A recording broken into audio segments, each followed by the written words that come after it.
అట్లాగే కామ్రేడు నవీను దహన సంస్కారాలకి హాజరైనటువంటి కామ్రేడ్స్ అందరికీ సిపిఐఎంఎల్ న్యూ డెమోక్రసీ రాష్ట్ర కమిటీ తరపు నుంచి మీ అందరికీ పేరు పేరున ముందుగా విప్లవ ధన్యవాదాలు తెలియజేస్తున్నాను.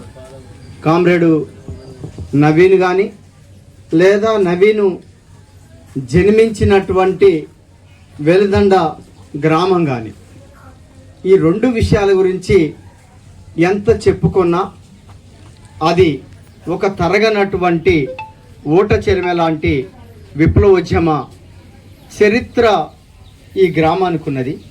ఈ గ్రామంలో నుంచి ఆ విప్లవోద్యమ చరిత్రలో ఉద్భవించినటువంటి కామ్రేడు నవీన్కు ఉన్నది అని చెప్పి ఇంతకు ముందు మన రాష్ట్ర కార్యదర్శి కామ్రేడ్ పిఎస్ గారు మీ దృష్టికి తీసుకొచ్చారు. నేను మళ్ళీ తిరిగి ఆ విషయాల్లోకి వెళ్ళడం లేదు.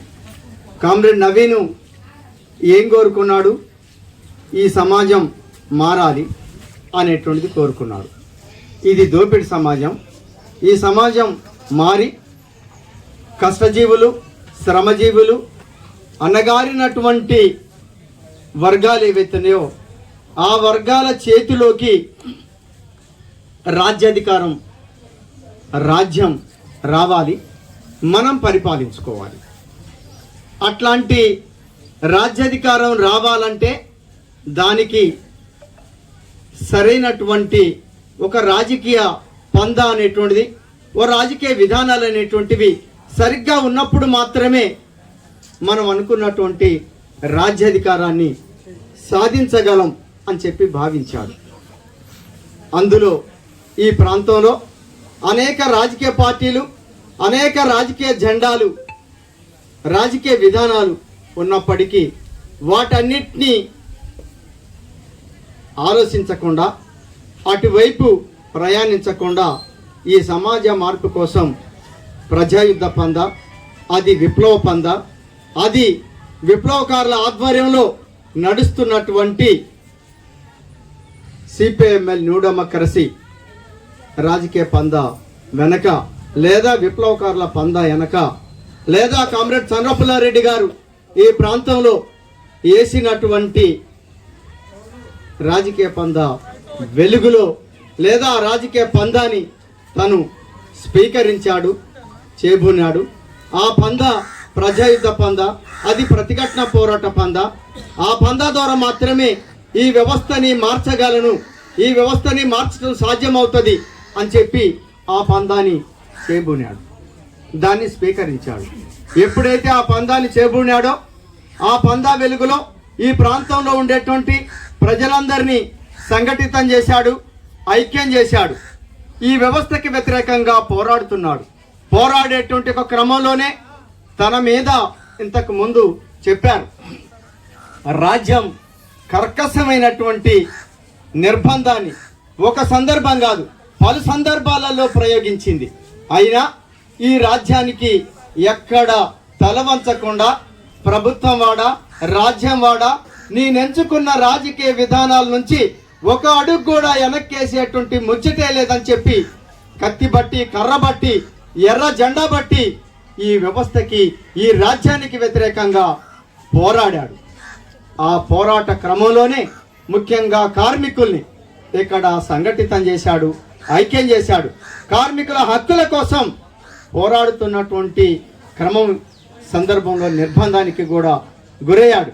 ఇట్లా కార్మిక హక్కులు ఏవైతేనో వాటిని సాధించుకున్నాడు.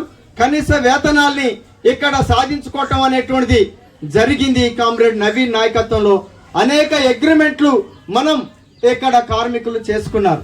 ఇట్లాంటి కార్మికుల హక్కులని ఈరోజు అధికారంలో ఉండేటువంటి, ముఖ్యంగా అధికారంలో ఉన్నటువంటి మతోన్మాద మోడీ ప్రభుత్వం, అమిత్ షా ప్రభుత్వాలు ఏవైతే ఉన్నాయో కార్మిక హక్కుల్ని దాదాపు 23 చట్టాల్ని 4 లేబర్ కోడ్లుగా మార్చేసి కార్మిక హక్కులన్నింటినీ కాలరాసేసి కార్మికుల్ని మరింత శ్రమ దోపిడికి గురి చేస్తున్నటువంటి ఒక పరిస్థితిని మనం చూస్తున్నాం. ఇట్లాంటి ఒక స్థితిలో ఈ హక్కుల్ని కాపాడుకోవటం కోసం, ఈ రాజ్యానికి మతోన్మాద బీజేపీ ప్రభుత్వానికి వ్యతిరేకంగా కత్తిపట్టి పోరాడాల్సినటువంటి ఈ దశలో నవీన్ లాంటి కామ్రేడ్ మరణించడం అనేది కార్మిక వర్గానికి లేదా ఇక్కడ ఉండేటువంటి ప్రాంత శ్రామిక ప్రజానికానికి తీవ్రమైనటువంటి ఒక నష్టంగా మనం అవసరం అనేటువంటిది ఏర్పడ్డది. ఇకపోతే కామ్రేడ్ ఈ భూమి మీద పుట్టినటువంటి ప్రతి జీవి ఏదో ఒక రోజు ఏదో ఒక సందర్భంలో మరణించడం అనేటువంటిది సాధ్యమైనటువంటిది. కానీ కొన్ని మరణాలు కోడి ఈక కంటే తేలికగా ఉంటాయి. కొంతమంది మరణాలు చాలా ఉన్నతమైనటువంటి వాటిగా ఉంటాయి. అట్లా పీడిత ప్రజల కోసం, శ్రామిక ప్రజల కోసం పోరాడుతూ శ్రామిక రాజ్యం కోసం నిలబడి సరైనటువంటి ఒక రాజకీయాల కోసం ఎన్ని ఇబ్బందులైనా ఎన్ని కష్టాలైనా వాటిని ఓరుస్తూ మరణించడం అనేటువంటిది అది హిమాలయ పర్వతం కంటే ఉన్నతమైనటువంటి వాటిగా భావించాల్సిందిగా ఉంటుంది. అట్లా కామ్రేడ్ నవీన్ మరణం అనేటువంటిది సహజంగానే జరిగింది. కానీ కామ్రేడ్ నవీన్ మరణం హిమాలయ పర్వతం కంటే ఉన్నతమైనటువంటి దానిగా మనం భావించాల్సినటువంటి అవసరం అనేటువంటిది ఉన్నది. అందుకోసమే కామ్రేడ్ నవీన్ ఏదైతే ఆశించాడో దోపిడీ లేనటువంటి, వర్గాలు లేనటువంటి వర్గరహిత సమాజం కావాలని చెప్పి ప్రజాయుద్ధ పందాలో సాయుధ పోరాటం ద్వారానే ఈ వ్యవస్థని మార్చగలమని చెప్పి ఈ గ్రామ ప్రజలు భావించి ఆనాడు తెలంగాణ పోరాటం నుంచి ఈనాటి ప్రతిఘటన పోరాటం వరకు ఈనాడు ఈ గ్రామం అనేక మంది కార్యకర్తల్ని, నాయకత్వాన్ని ఈ వ్యవస్థ మార్పు కోసం అందించినటువంటి గ్రామం. అందులో నుంచి కామ్రేడ్ నవీన్ కూడా ఈ గ్రామాన్ని విప్లవోద్యమానికి అందించింది. అట్లాంటి గ్రామానికి ముందుగా విప్లవ ధన్యవాదాలు, ఈ ప్రజలకి ధన్యవాదాలు తెలియజేస్తూ కామ్రేడ్ నవీన్ ఆశించినటువంటి వర్గరహిత సమాజం కోసం మనందరం కృషి చేయాలనేటువంటిది కోరుకుంటూ ఈ అవకాశం ఇచ్చిన మీ అందరికీ విప్లవ ధన్యవాదాలు తెలుపుతూ చివరిగా సిపిఎంఎల్ న్యూ డెమోక్రసీ అనుబంధ సంస్థ అయినటువంటి అఖిల భారత రైతు కూలి సంఘం జాతీయ మహాసభలు ఖమ్మంలో వచ్చే నెల 28, 29, 30 తారీఖులో జరగబోతున్నాయి. ఈ మహాసభల షెడ్యూల్ కార్యక్రమంలో మేమందరం ఉన్నాము. మేము వెళ్లాల్సినటువంటిది ఉంది.